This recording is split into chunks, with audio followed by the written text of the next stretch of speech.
got a little wet. Now it keeps thinking there's a dock that it's connected to. So it won't charge. Short it out. And then when I was coming over here, right side of my chair. Right. That one figured out way after that come around to the side. Right. And then I took my phone and put it right up here to knock it over and put it one that right into the water. It was pride the moment it got in. That's rough. Yeah. So what are we thinking About 10 minutes somewhere. Shut down. We're gonna have you guys over here. I think we have chairs. We need to check one of these things. Hopefully this is still working. Yes.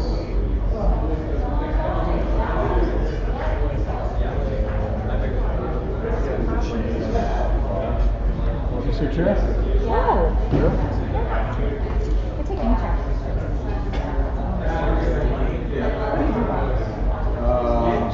Mostly body Joe. Yeah. With some questions.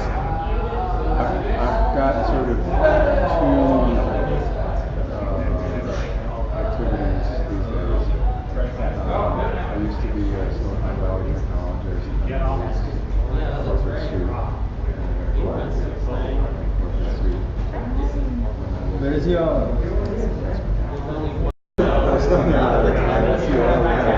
Good conversation. I just don't think it it's definitely experience oriented. I got to see this thing that's it's taking radiology, study management, and activities to present day.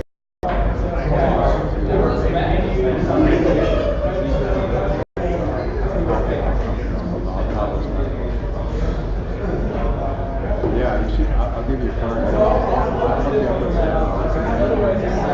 it's really something.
Literally 1980s. So they started building. They started building. 5 o'clock. Line is down. 5 years ago. All right. And we're in the last hour of hackathon. We're really energized by all the projects. Y'all can see. You can't move that, Bob. Oh, It's actually live streaming. You just Oh, I didn't. like the shots. You're fine. It's close enough. Are you supposed to be in it, Joe? Turn it that way a little bit because presenters are going to be on that side. We're fine. I can see. It's good, yeah. All right, cool. A couple of things here. We're going to have teams present their projects. It's going to be 5 minutes to speak and 2 minutes for Q&A, judges, and then we're going to change over. And we're looking at nominating 2 projects for global nominations.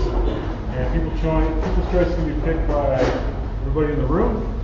So if you go to this URL here, there's a form, Google form. You can pick 3 projects. You can vote for the same project 3 times. And at the end, I'm going to look at a nice sheet that says who wins and it's not a tie. All right. So that's kind of the general way things are going to go. A couple of things before we get there. Just want to thank Peter Laxalt and Fiber. Used to be 2 doors down. Now they're that side of town. Designing this poster and all the related formats that I asked them to render that content in. Hey, can you do a button? Oh yeah, no problem. Hey, can you do a sticker? Yeah. I need a 2-inch sticker. Oh, we need a poster. Awesome. Fantastic. This is the second year he's done a poster design. Last year was completely different from this year, and that's our goal. Something that's different every year. Something that either you like or you hate. Either way, it makes you remember something about the event. All right. Quick introduction to our judges here. So, Lauren Klein, Chief Inspiration Officer of GrowMade, and very good, how should I say, person that whenever I'm feeling kind of like I don't want to do things like this anymore, somehow she calls me and we end up talking. So I don't know if that's telepathic or what, but it works. So really good at inspiration, even when people don't know they need it. Bob Siskin here, he's founder of Chris Partners. He's also a director of, we call it co-founder, director of Startup NB. Board member? Yeah, board member. All right, fantastic. I met Bob about a month ago on another project, and I said I need a button, a chair, as he put it. So he's there. And Shaylee, I work with Shaylee. She's also a fantastic user experience designer.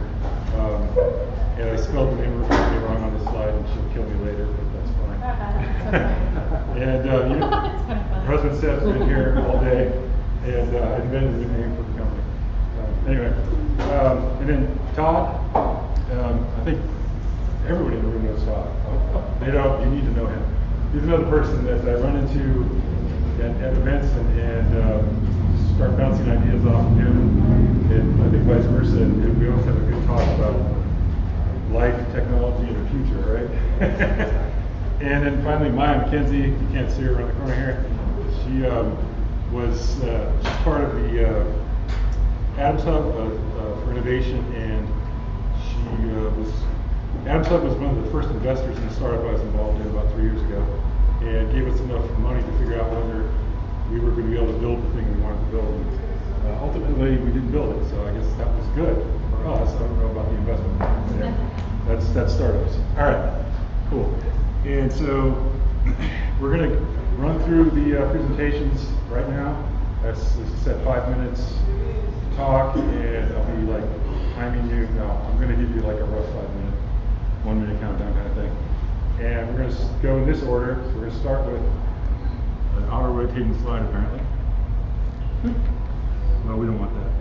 All right, so go in this order. So Tractus is first. You've got your speaker, you've got your laptop. Come on up.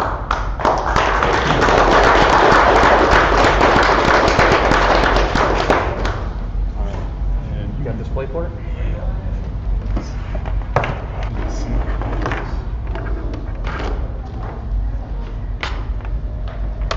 Go.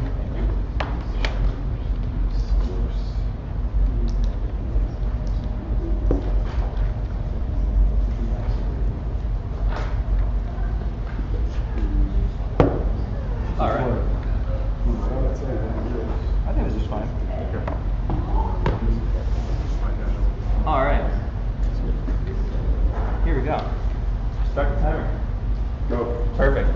my name is Ariel. I'm representing Team Tractus. We're a team of 7 designers and developers. We're all here from Reno, Nevada. For many of us, it's our first hackathon, so we've all been working hard for the last 20 hours. We're all exhausted, but really proud of what we've done and really happy to show this off. So what is Tractus? Tractus is a web application for doing data visualization and managing regional growth. What's a big problem that we're having right now here in Reno is that growth is a multivariate problem. So we have a lot of city planners, developers trying to figure out how to make Reno grow in a sustainable way. But a lot of the tools that we found only show one data set at a time. So you can look at income groups on a map. Perfect. But like I said, growth is a multivariate problem. So we came up with a web app that enables you to view all the factors that you use to make a decision over one another with layers. So solution, we got layers. And what we found throughout this process is that one of the most important things in this process is making sure your data is clean. So we created a scalable solution that incorporates only clean data and can scale up to the size of your region, your city, and the program you're working on. So let's talk about how can we expand with minimal displacement. Where are the most optimal places? Obviously, that's a multivariate question. Which populations are at risk for drought or water quality issues? If your population is growing, you can look at a map of population growth, or you can look at a map of water quality. Our tool allows you to look at both of those simultaneous pain points. So let's just look at it. This is our web application. It's live right now.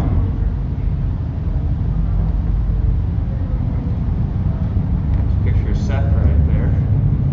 Don't mind Seth. Okay, so I'm going to drive around. This is our web application. And I'm going to toggle on some of the different layers that we found. These are just some example data sets that we found. These are all public domain GeoJSON files.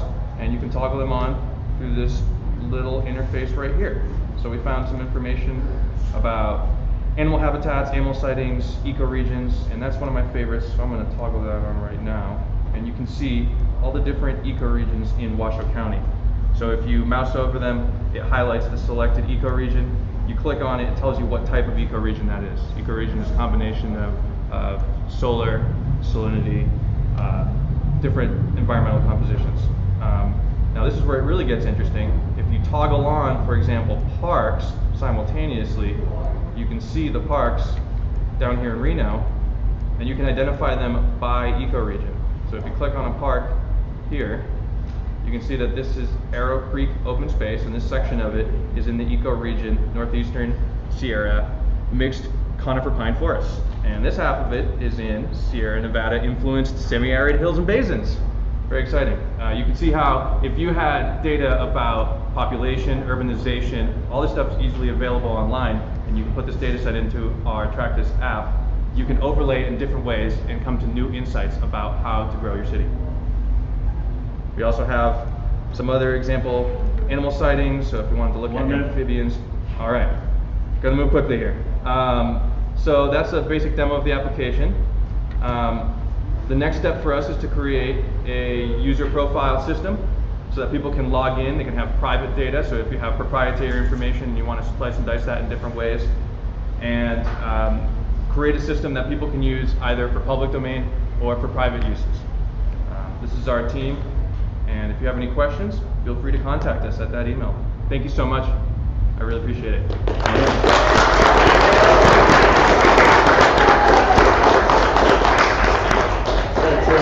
Judges, questions? Tell us, if you can, about the database itself. Do you do a transformational database from these external databases, or are you just doing queries to external databases? Do you have something sort of more proprietary that you've done in the database? So that's probably a good question for Nitish, who is our lead developer here. Yeah, so basically what we did was rather than build our own database, we just compiled a bunch of data from all over the web. So the format that we chose for this project is called GeoJSON. It's essentially JSON, but it's geared towards geological data, so it just has latitude and longitude coordinates. So by combining these points together, you can draw polygons. So we found a lot of different data from all over the place. I know that our data scientist is somewhere over here, over there. So we just found a bunch of different data, and then what we used is a tool called Mapbox, which allows us to plot this data. And so we just combined all of these files together into our overlays, and that's what we have. So you could use a database, but it seemed easy enough to just have individual data sets in order to manage this. And to your question about proprietary, GeoJSON is a format that's used by a lot of GIS people. It's common, it's really accessible, and it's scalable. Any other questions? All right, one more question. Sorry to steal anyone's spot, but you mentioned that you're using only clean data. Yes. Can you elaborate? What does that mean? I mean, throwing away data just because it takes too much work? Yes. So a lot of this data we had to massage ourselves manually to make it fit. And so V2 of this software would include data standardization, perhaps some tools that clean it for you. We did have to throw away a lot of data in order to create these mock use cases. Again, we only had 20 hours, so we put this together as quickly as we could and wanted to get a functional model. But the end use case is a GUI that users can log in and upload their own data sets, GeoJSON files, without having to do a lot of massaging themselves. In other words, you don't have to get a data scientist involved in order to put in your data set and visualize it against other ones. Fantastic.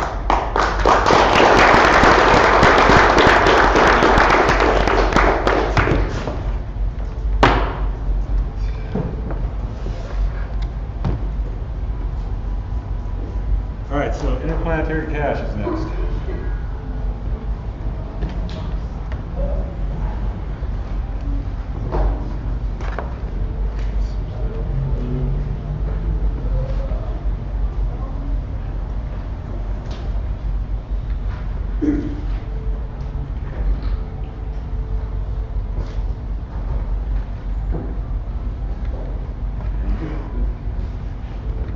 Where's the one here? Sorry? Yeah.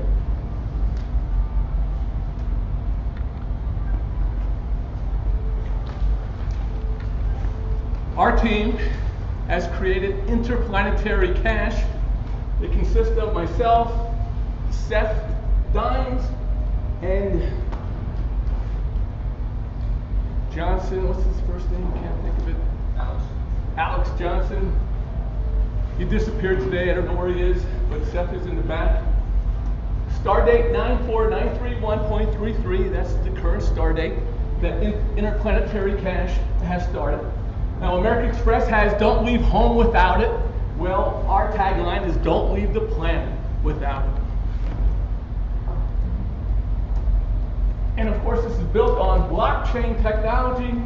We're using Microsoft Azure Cloud, and they have a special service called Blockchain as a Service, which makes it easy to create your own Ethereum blockchain, which is a ledger that keeps track of currency transactions or any kind of transactions of value, just like you have with your bank statement, except no bank between you and whoever else you want to send money to on Earth or interplanetary. This guy, Vitalik Buterin, he invented Ethereum blockchain technology. So using the Azure cloud, we created an Ethereum blockchain. Right now, started yesterday at 12, we have 11,603 blocks of this ledger recording transactions for interplanetary cache. And the first interplanetary cache we're creating is for Mars. How do I go back? Go to the top of the window, cursor all the way to the top, and then you'll have navigation. It's like it opened up a new page.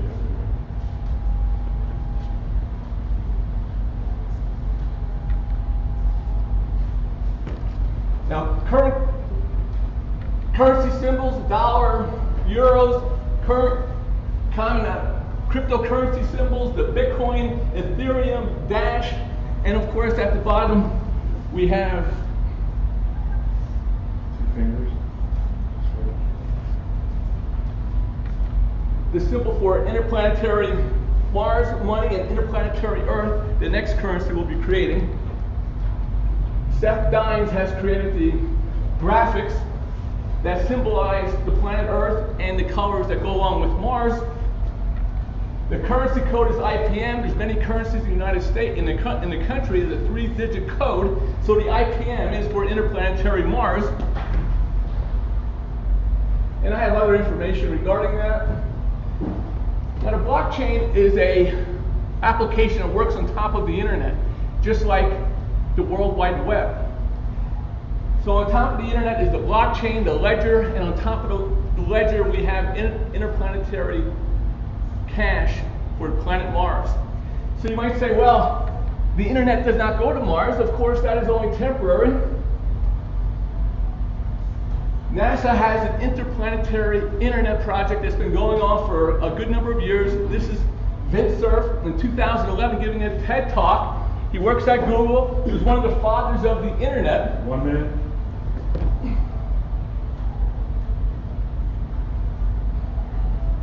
And so you say, why? Two fingers. Other way. Fingers pushed up. Why do you want to have the interplanetary cash for Mars?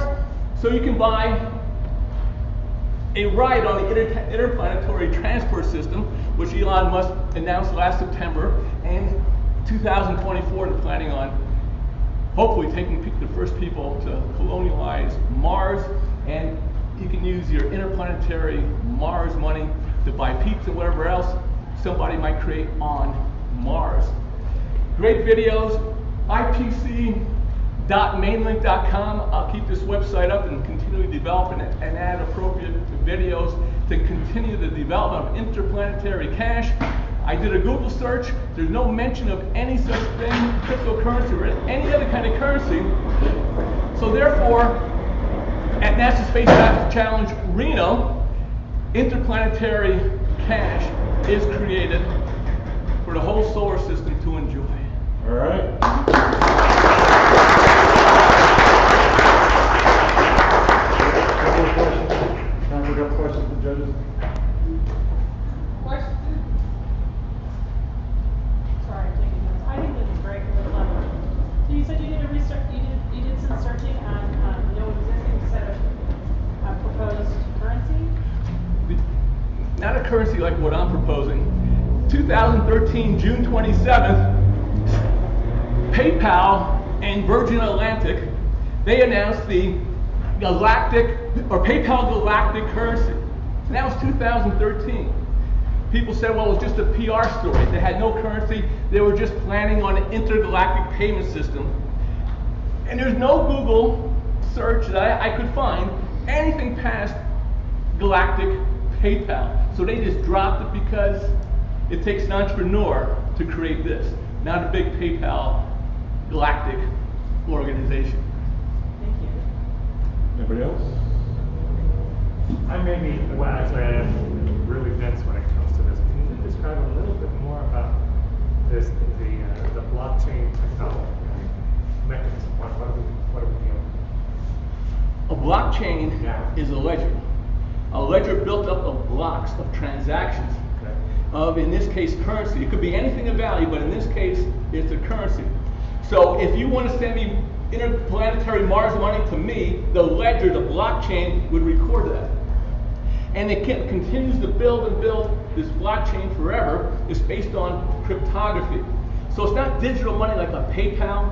It's based on cryptography with a 256-bit code that's so far is unbreakable. Bitcoin being the most famous blockchain, and Ethereum is one of the next popular. There's also Dash, and there's almost 1,000 various altcoins. The blockchain is nothing more than a ledger keeping track of transactions, in this case, currency. Mars coin. All right.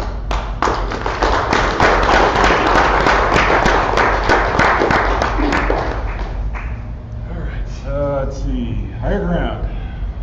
Coming up.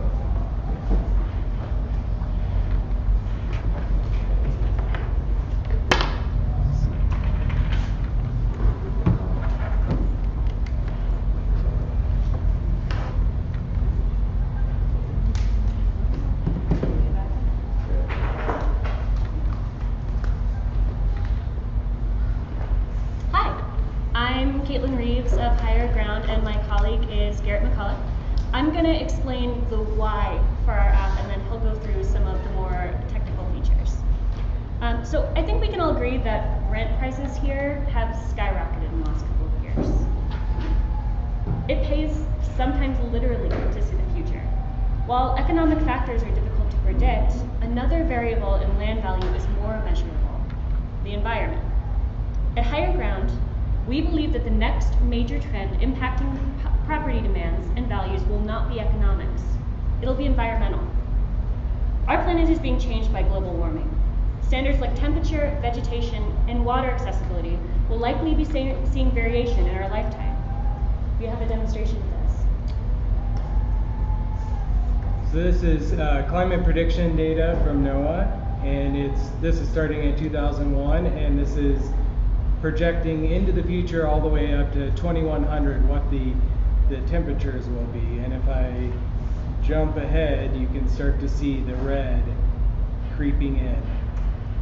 In the future, where you live can determine your resources. Higher Ground will allow you to see the best places to buy a home and live comfortably long term. As energy production, water systems, food production, and other infrastructure systems become more decentralized, the climate of your property becomes tied to the quality of your life and your property's value. This reality can either provide greater opportunities or greater economic barriers. Land use has historically been determined by the wealthy. Controlling land rights is the oldest way to amass power and wealth. When resources become scarce on our changing planet, land with the availability to produce power, water, and food will be at a premium. This is why we created this data visualization. It's accessible and open source tool for predicting ecological change over geographical area. It'll allow individuals, government officials, entrepreneurs, or environmental advocates to easily and quickly visualize anticipated climate changes on a map. It has mobile controls to make presentations a breeze. We use data models from NOAA, as you mentioned, and this is the temperature prediction function. So let's give this a real world example. I have always wanted to start a farm. So let's use the tool to find the ideal place where I can pick up, leave, and grow asparagus. So this plant needs to have annual freezing temperatures every year to produce consistent crops. So I'm looking for somewhere where I can farm long term. What are we looking at sometime in the next 50 years? It looks like I'll have to go north. This type of app could be the great equalizer. The way we grow our urban centers has traditionally been developed by economic and safety considerations without considering our environment. This tool will help us grow with our changing climate as we develop new infrastructure and look into combating resource scarcity. By connecting individuals with the most resource-rich regions, and more people of all backgrounds will be living within their means and the resources that they can create. Using tools that mean social equity can be considered in community planning, limiting class disparity when it comes to resources. The health of this application depends on the availability and continued development of data models. We hope that this tool will allow researchers, or artists, or anyone, 1 minute. to bring their data and further expand the availabilities of tools to benefit all users. Long term, we hope Higher Ground can be integrated with enough robust data to give users of all backgrounds an opportunity to change their economic circumstances and improve their future quality of life by making informed decisions on property purchases. Garrett? So as mentioned earlier, part of the power of this data is that you should be able to present it and show it to everyone. So one of the things that was important to us was that we wanted to be able to give people an easier way to present data. And so what you can do is you can actually put the web app into presentation mode, if it'll go. Let's see, there we go. And then you can see where the map is centered from within the phone. You can go ahead and you can advance time using the controls, and the binding works both ways. So if I, over on the map side, decide to pan around a little bit, when I come back over to the controller app, the map will have updated. Right now, we're still working on getting all of the controls working both directions, but that'll really help, I think, with presenting this data and giving people the opportunity to show it off and work with it in rich ways. All right.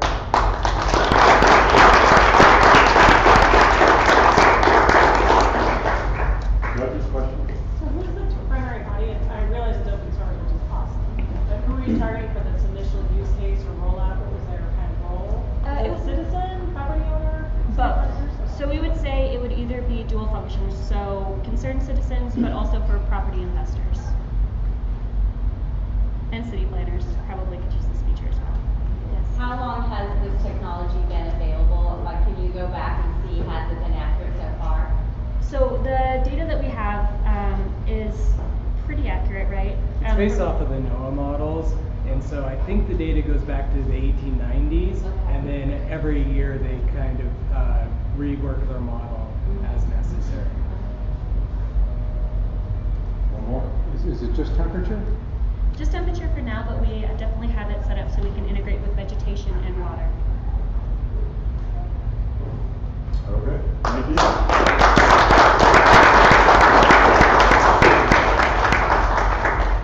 Who's left? Union Station.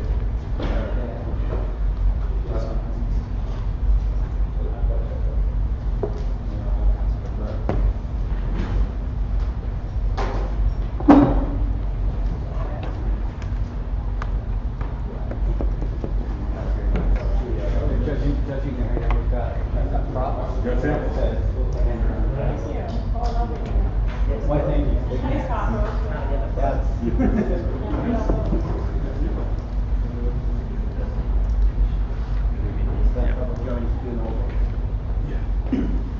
Got the demo device ready over there, the monkey board? Yeah, those are. Alright, so our team is Ganymede Station, and the concept for our project was to create solar-powered, networked crop monitoring sensors that are deployed over a field or a greenhouse or even somebody's garden.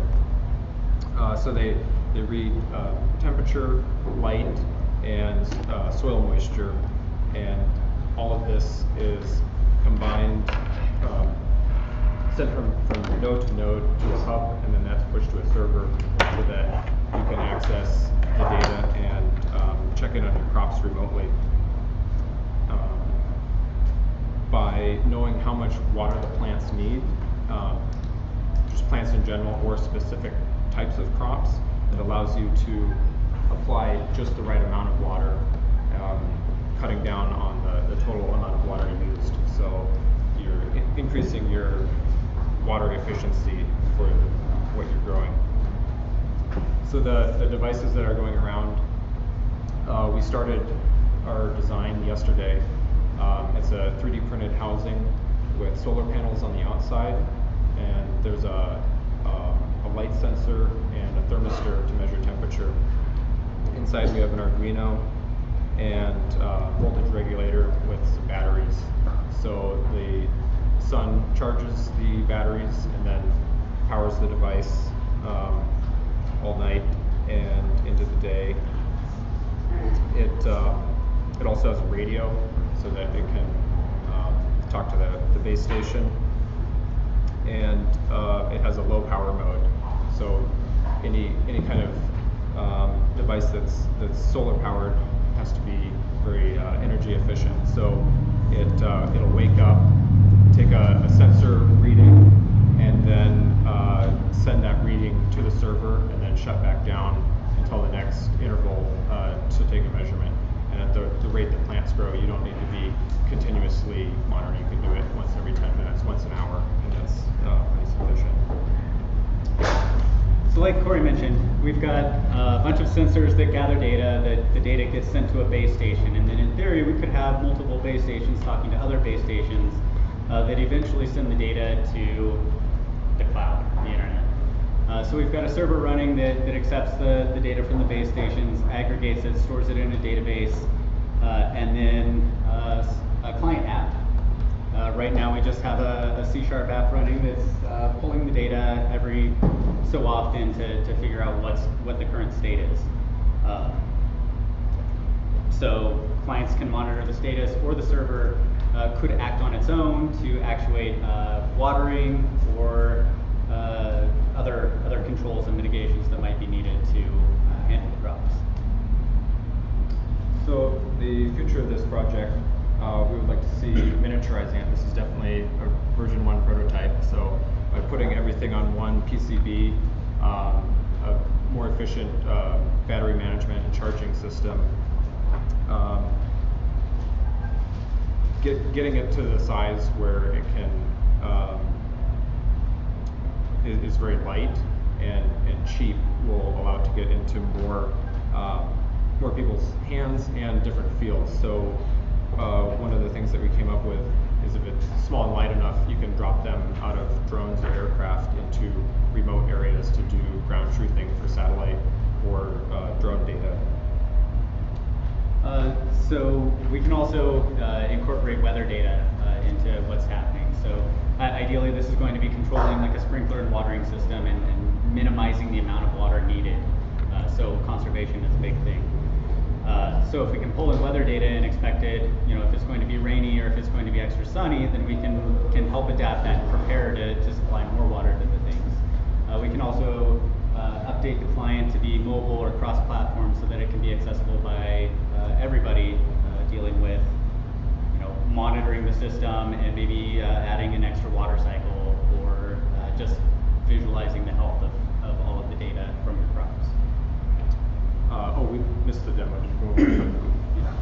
So right now we're putting a light on the light sensor, 1 minute, which is currently reading 12. These are indexes, so they're unitless, and they receive light width to 124. So right now it's updating every 15 seconds. That's adjustable. And ideally this is something that would be used in conjunction with a robotic crop management system. So there are projects like FarmBot, where you have a CNC gantry that actually plants, waters, and weeds crops. And once you have that, you can do farming in space, on space stations and colonies, and that's where we'd like to see this go. Questions?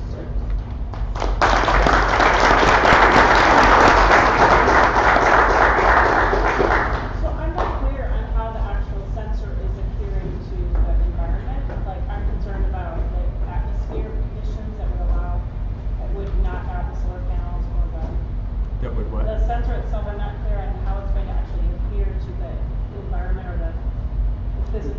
So right now this just plugs into the ground. Right. So this is soil moisture. You could of course add more sensors. You could put cameras on it to look at leaves or anything. You could put atmospheric sensors on it as well. Once you have the back end set up, you can change the hardware to put in any kind of sensor. At that point, power is your limit. We can also monitor the voltage that is currently being read by it, so if there is a malfunctioning unit, then it can be identified. Question I have is, so at first I thought these were props, but this is a functional good one. You're ready to roll. Yep. You mentioned that it's like FarmBot. How close to FarmBot is it? This would be like a sensor to help inform decisions that some kind of automated farming system would make. So this is a sensor, not an actuator. This is really, this is exciting. Are there products like this on the market? There are. They seem to be consumer-based. Our goal would be to make them more industrial, ready to go to large farms, weatherproof, kind of industrial hardened something you can use for years and years. All right.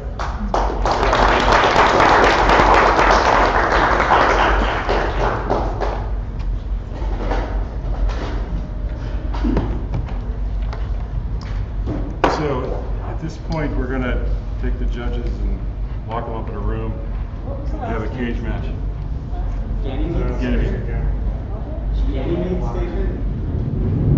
What's the URL? I'm going to show you that right now. All right, so the Attractus, interplanetary cache, higher ground, Ganymede Station, all presented. Oh, wait.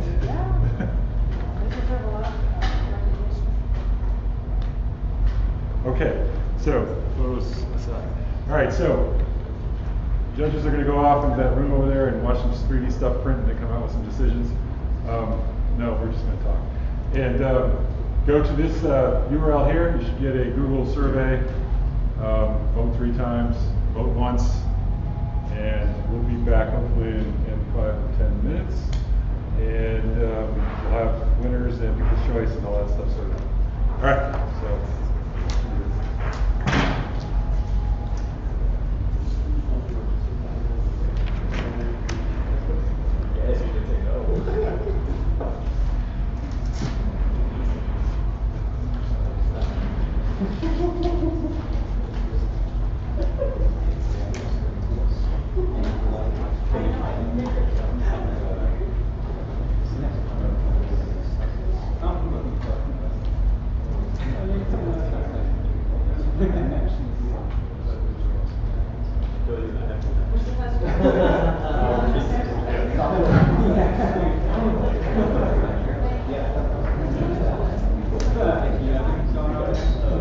So here we are with Team Ganymede. You guys going through the compliment?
Yeah, it's in the new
feedback on kind of what you guys have done and try to help make that process easier. Because yeah, it looks like you guys did a great job.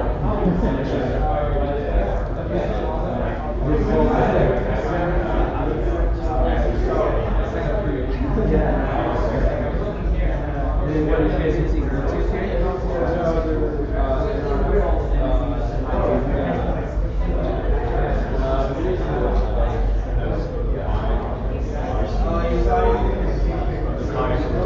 there's the Raspberry Pi. So next step, form factor PCB. What would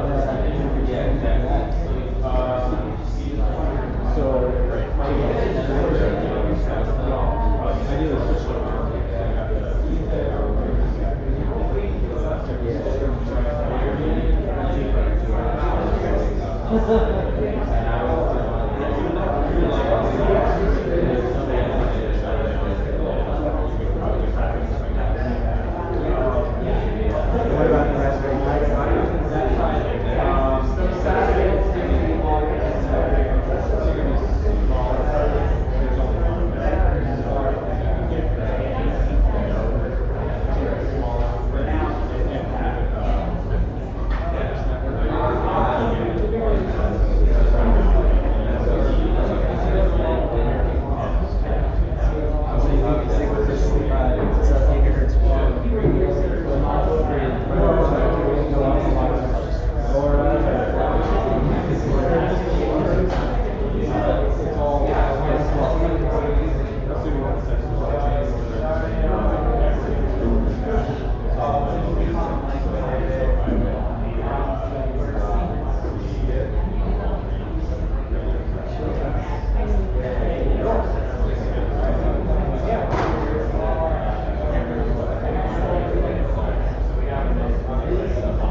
Yeah, there's 99 of us, 2 more coming out.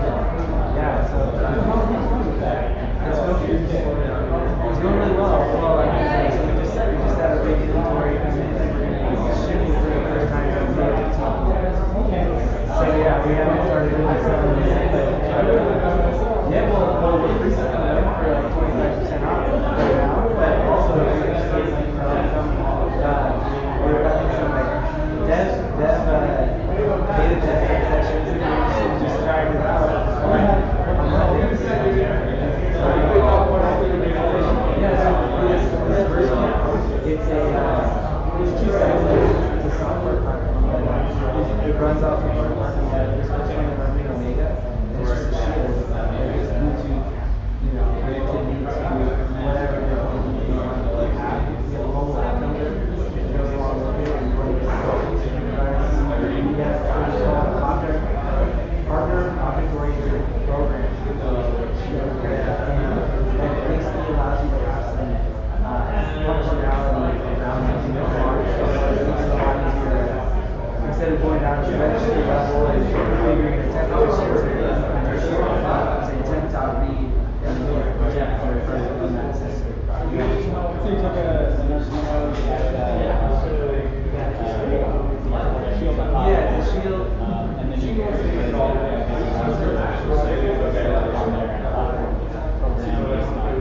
Exactly. So it's a platform with plugin sensors where you can build your own and add it, kind of as you guys have with the red one here. This is our whole access to your GPI that goes around the end. And then you have a configuration tray where you can have whatever you want. Micro, different slated down in the next right. It's kind of striking. Which one is this? Thanksgiving is the license set up data and developing a solution around that outside of that.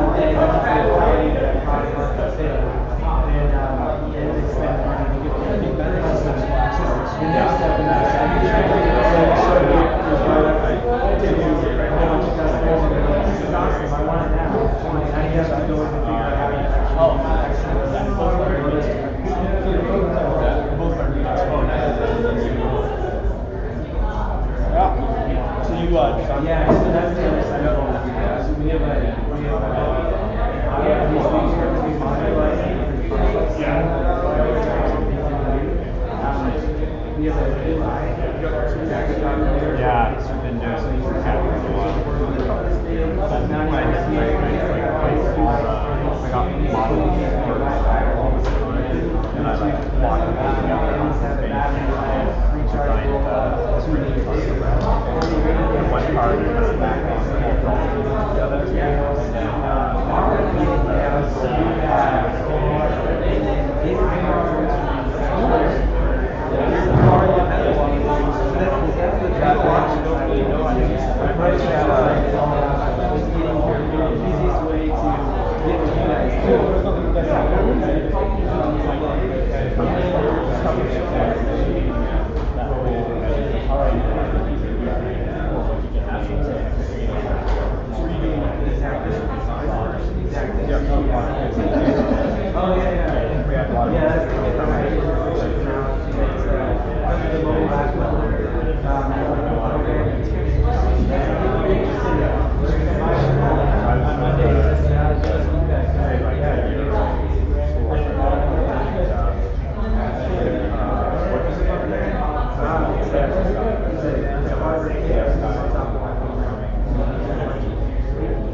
Well, we got a lot of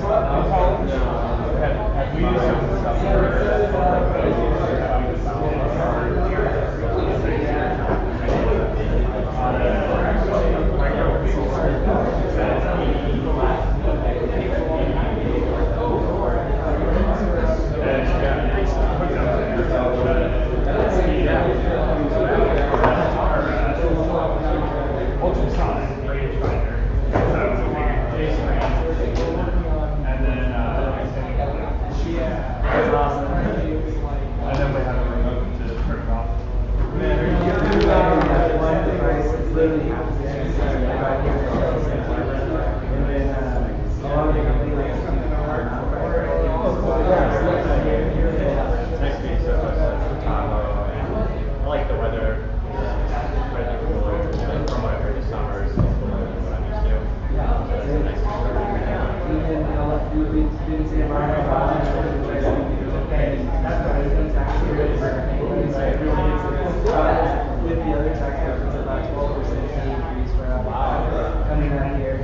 And then finally also we decided to raise our first round and just to kind of help us go a little faster and some of the Sierra emails. So yeah, it's been awesome.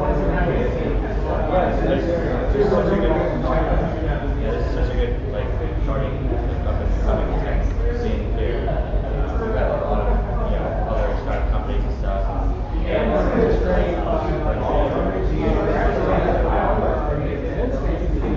Well, it's super cool, hard work coming out here.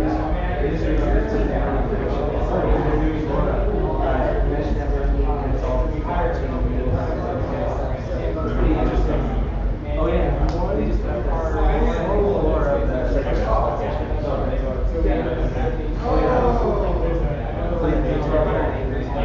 actually just like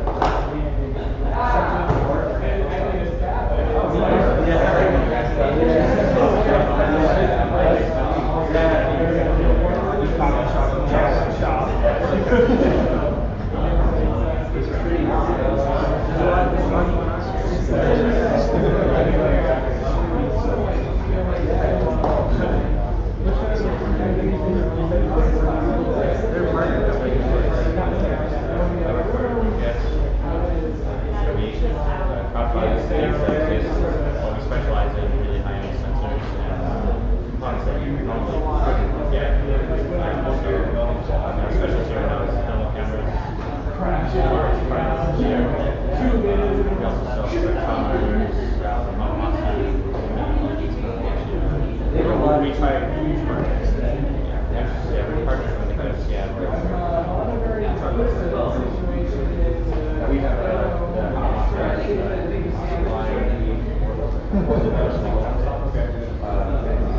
we also sell custom boards for all these sensors to make plug and play, or thermal camera board, which actually they're spread out.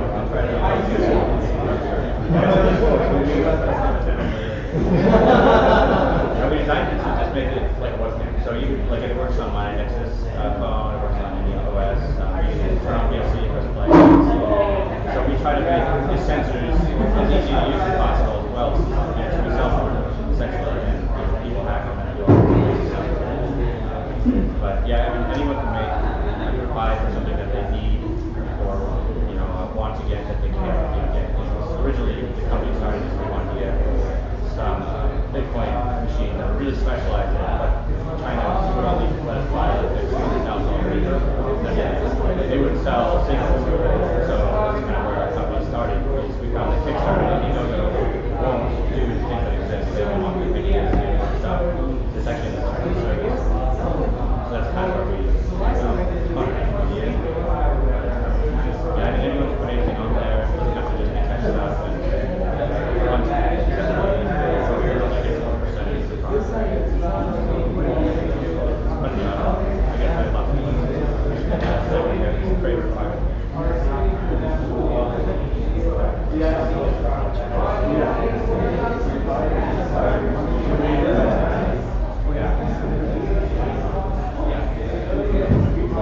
I worked at the Innovation Center right next to them. So we've been sharing an office for a long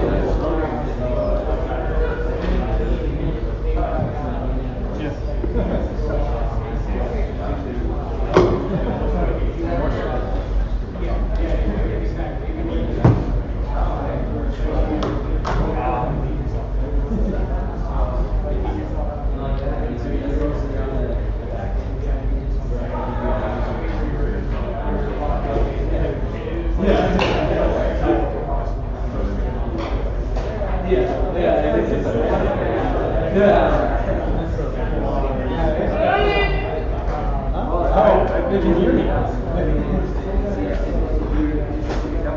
So one of our things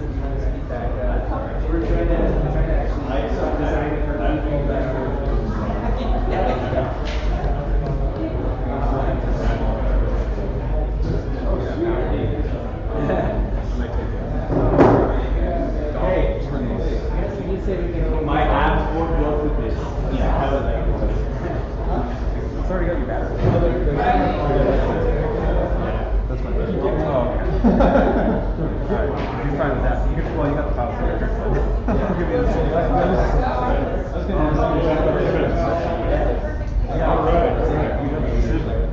Yeah, I'll put a bomb.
You get to listen to me talk for about 5 more minutes. I want to say a quick thank yous to Colin, Loretz, and Reno Collective for hosting us again this year. Colin.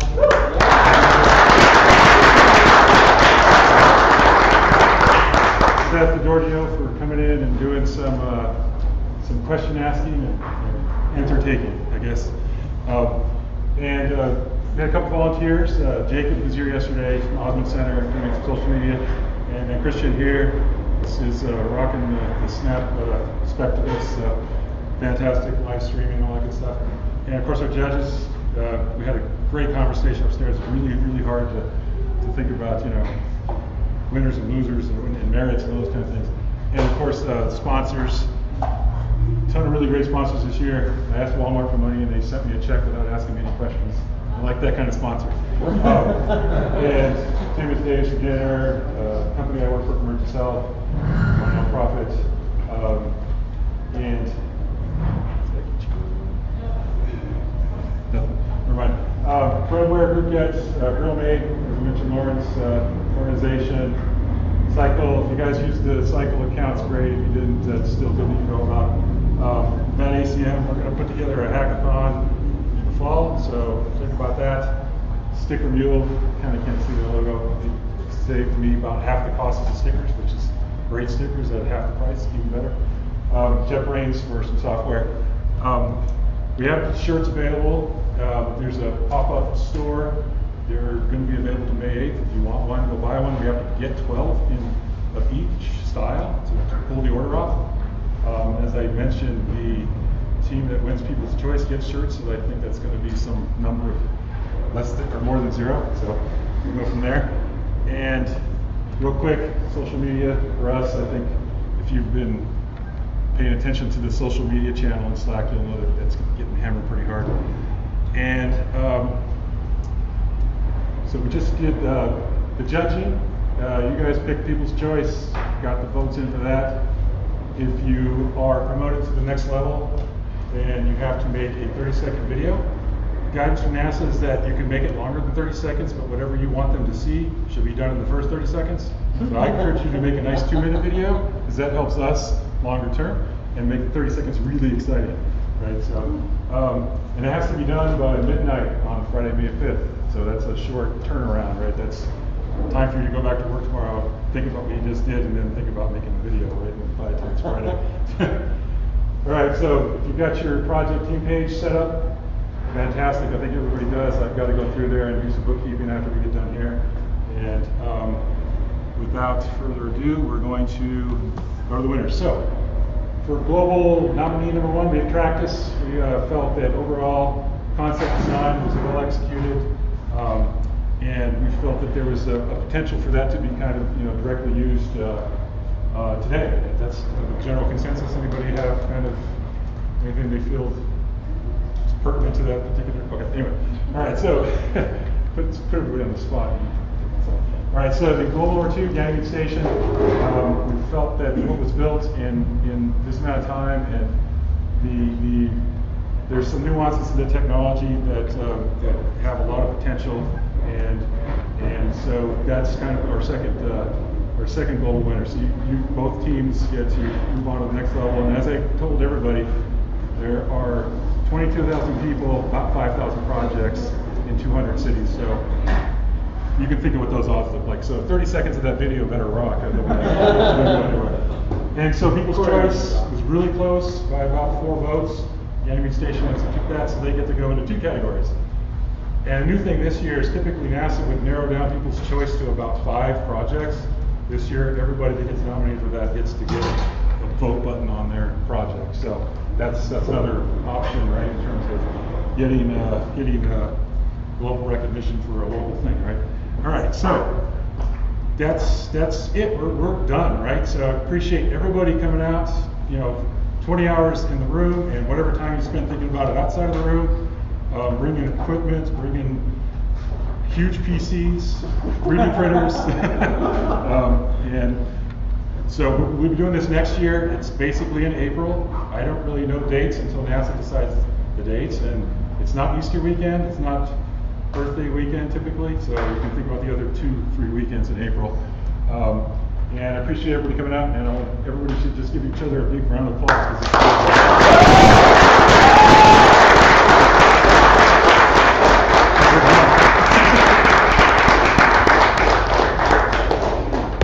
right.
Hey, whoa.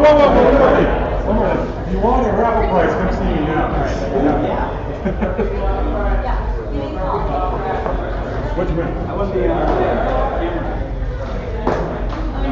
camera put together.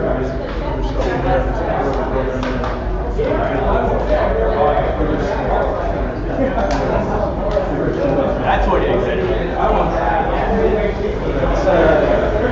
I'm like, let me know if it works. It doesn't work. It's great. I need to know these deals I have.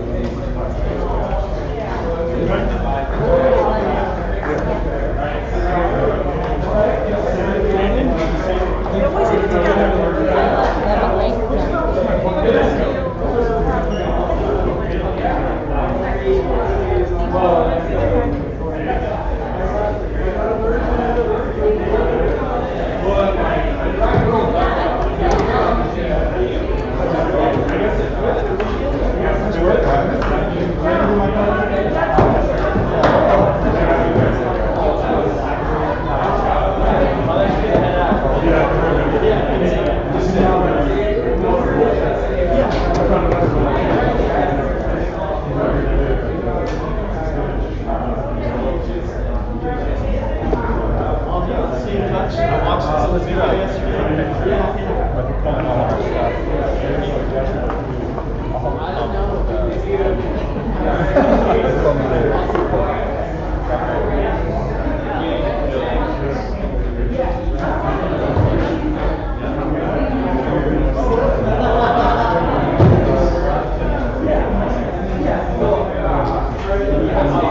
What?